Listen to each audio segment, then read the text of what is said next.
This is one of the best videos we've done in the 60-Day Trainer. This is a concept that you should start utilizing in your everyday routine on how you eat food and how you look at nutrition labels.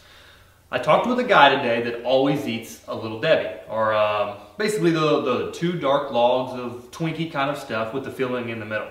Great little treat, but the problem is that it's really high in calories, and I wanted to kind of explain a simple thing that you should use in your everyday thinking that maybe will help you make better food choices. Let's jump in a little bit.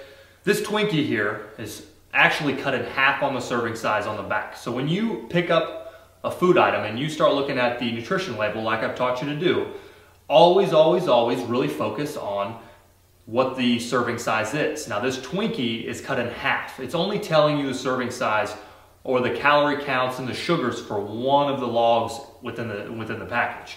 So this should be an instant red flag for you. If you see nutrition labels that are cutting servings inside or in half, basically what this is trying to do is it's trying to mask how bad the food is for you. So take for instance these Twinkies.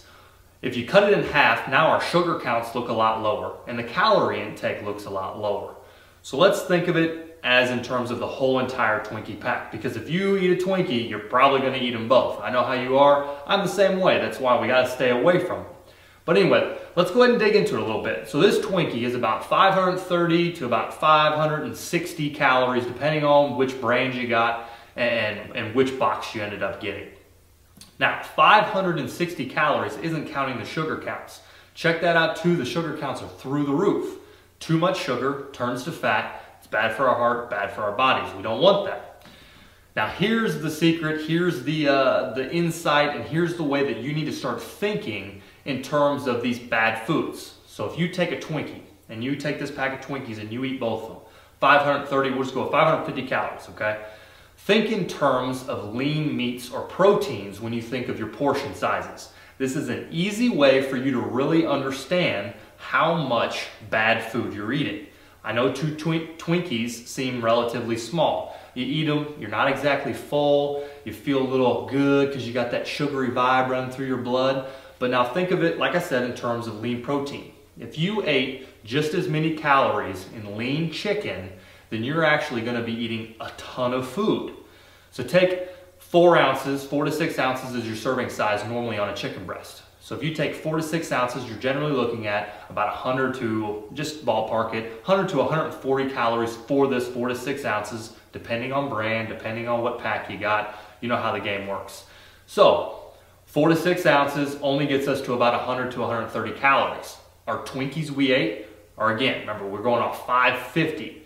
So think about how many portions of this chicken breast you need to eat to match that. Now if we bump it up to the 2 servings of the chicken, again, we're only to about 200, 250, 260 calories for 8 to 10 ounces of meat. So let's bump it up again. Let's go all the way to the 500 calories. You're looking at almost 16 to 18 ounces of chicken. Could you imagine eating this amount of food? It would cover your entire plate. You'd have dry mouth, your stomach would be full, you might be puking. Don't get me wrong, I bet you could get it down. I probably could too, but I would feel absolutely miserable. So think about this and get your mind right when you use these sweet, sugary foods. Try to think of them in terms of lean protein and match the calories. You're going to be really surprised when you take a look at how big the quantity is when thinking in terms of good food and bad food. Try this at home. Match up a Twinkie, stick it on or sit it on a plate, and then put yourself about 16 to 18 ounces of chicken next to it. There's no way you're going to feel comfortable eating that, and there's no way we're going to be able to maintain small meals throughout the day when eating like this. So implement this into your diet, really start working on your mindset, and let's go ahead and keep getting results.